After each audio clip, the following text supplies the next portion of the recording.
नमस्ते। इस वीडियो में हम देखेंगे कि इंटरनल मार्क्स में जो को करिकुलर एक्टिविटीज़ हैं उसकी ग्रेड, बच्चों की जो ग्रेड्स हैं वो सिस्टम में कैसे एंटर करनी है। तो हम देखते हैं। सबसे पहले हम RSK-MP पे लॉगिन करेंगे। लॉगिन करते साथ एज यूजुअल हमारे सामने एक मेनू ओपन होंगे जिसके अंदर हमें 5-8 एनुअल एग्ज़ाम दिख रहा है। उसके अंदर इंटरनल मार्क्स और इसके अंदर को करिकुलर एक्टिविटीज़ का एक सब मेनू दिखाई देगा।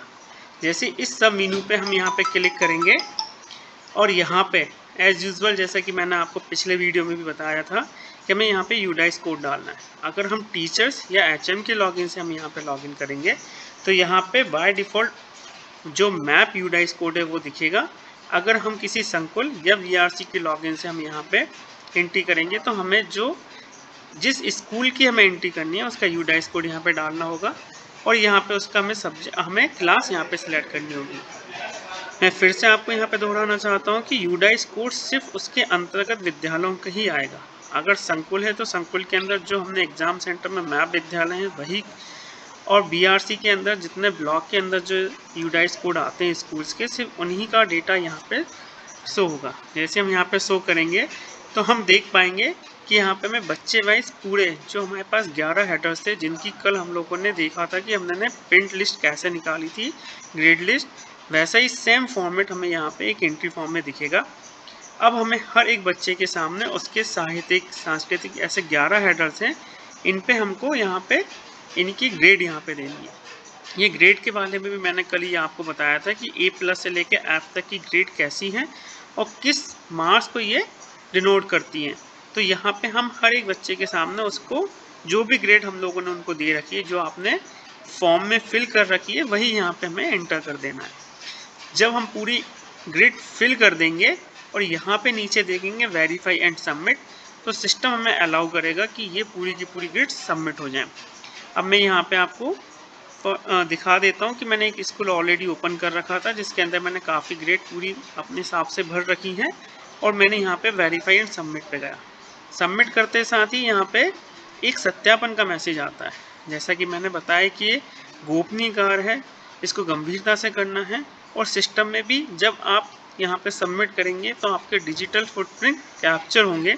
तो उसी का एक टेक्स्ट वर्जन यहाँ पे आपसे वेरिफिकेशन के लिए पूछ रहा है कि आपने ये जो एंट्रियाँ करी हैं ये सही हैं या नहीं। आप जैसे ही बोलेंगे कि हाँ मैंने वेरीफाई करके सही करी है तो सिस्टम ये पूरी की पूरी ग्रेड अपडेट कर देगा। अगेन सेम फीचर्स है कि अगर हमने जो ग्रेड फील करी है, अगर हमको फिर से देखना चाहते हैं या उसमें कुछ सुधार करना चाहते हैं तो अगेन हम यहाँ पे यूडाइस कोड डालेंगे, यहाँ पे हम क्लास सेलेक्ट करेंगे और यहाँ पे शो कर देंगे।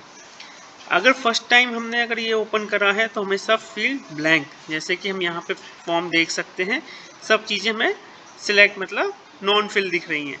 बट अगर हम सेकेंड टाइम ओपन करेंगे तो हमें हर एक ग्रेड उसी फॉर्म में दिखेंगे जिस फॉर्म में हमने इनको सेव करा है।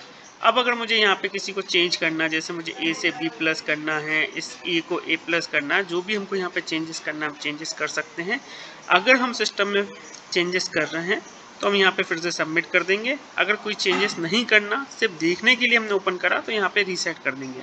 अभी यहाँ पे मैंने चेंजेस करे हैं तो मैं वेरीफाई करके एंड सबमिट कर दूंगा, तो ये फिर से मेरी रिकॉर्ड सेव हो जाएंगे।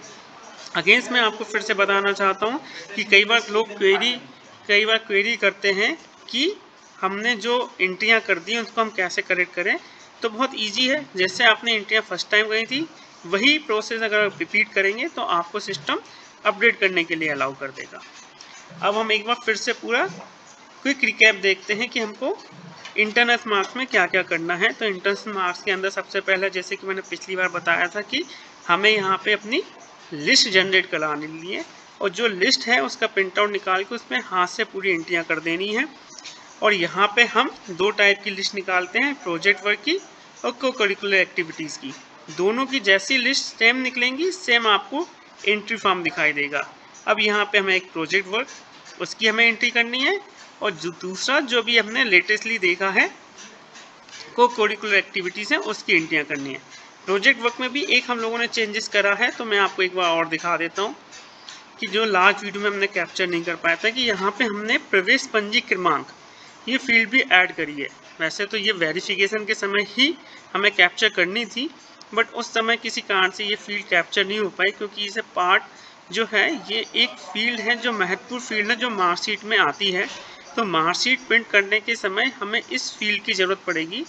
ये वही क्रमांक होता है जो शायद आप लोग स्कॉलरशिप के लिए यूज़ करते हैं, या जो रजिस्टर्स होता है जिसके अंदर जब कोई बच्चा एडमिशन करता है तो जिसमें आप ये एंट्री करते हैं, और उसका जो सीरियल नंबर्स होता है वो सीरियल नंबर्स यहाँ पे प्रवेश पंजी क्रमांक पे हमें डालना है।